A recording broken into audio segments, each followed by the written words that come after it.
So today we are going to make some vegan yogurt. We're going to make a combination, a little bit of cashew and soy milk yogurt. I'm going to use a starter here, but you don't have to if you actually have some yogurt left over. So this is seriously how simple it is, and you just need a thermometer so you can measure it up to 110 degrees. So here we go. We are going to first take some of this soy yogurt, about a cup, and we're going to add it to the cashews because we're going to blend those cashews up. Now that's 2/3 cup of cashews that have been soaked. So they plump up a little bit. So it looks like more than 2/3 cup now. So I'm taking about a cup of this soy milk, organic, non-GMO soy milk. The rest is just going in the pot. And we're going to add most of that cup of the soy milk to the cashews before we blend it. The rest I'm going to leave a little bit out to mix in with this powdered probiotic yogurt starter. It's a non-dairy yogurt starter I just got at one of my local stores. So I just left a little bit in the bottom, maybe less than a quarter cup. So I'm just going to blend up these cashews with the about a cup of soy milk. So I blended that up. Now I'm just adding that into the pot with the other 3 cups of soy milk.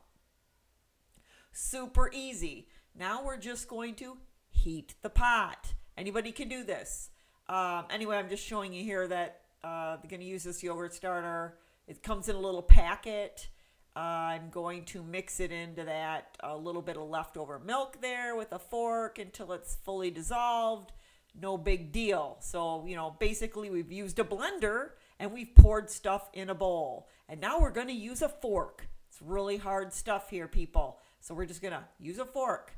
Okay, so now we're heating the pot and we're going to heat it to 110 degrees. So that doesn't take very long. You want to watch it. You stir it. Make sure you get to 110. I'm going to attempt to show you it's at 110 here, but it starts to cool off rather quickly by the time I get it focused, but it was at 110. Now it's coming down.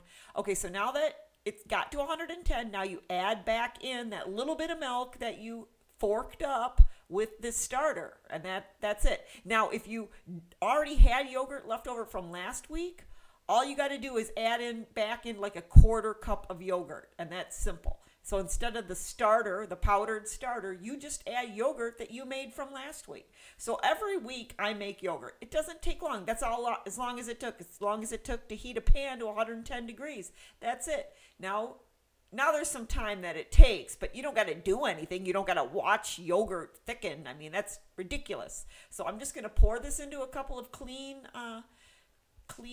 whatever these things are called, canning jars, whatever. These happen to be like pint and a halves. Yeah, so I'm just going to fill these up. I'm going to put caps on them. And then I'm going to let it sit in front of my space heater. You don't want it to go above 110 degrees here. So you could put it in, I don't know, I've seen some people put it in front of, I don't know, put it in front of your fireplace or something. Just make sure it doesn't get too hot in there. So I just let this sit overnight. And then in the morning when I got up, this is what I had. Now that's going to thicken some more when it goes into the refrigerator. So yeah, that easy. Yogurt. Now you can drain this and get a really thick yogurt, but like I said, this will thicken more once it goes in the fridge. Or you can strain it out and make a really thick Greek yogurt. But it's delicious.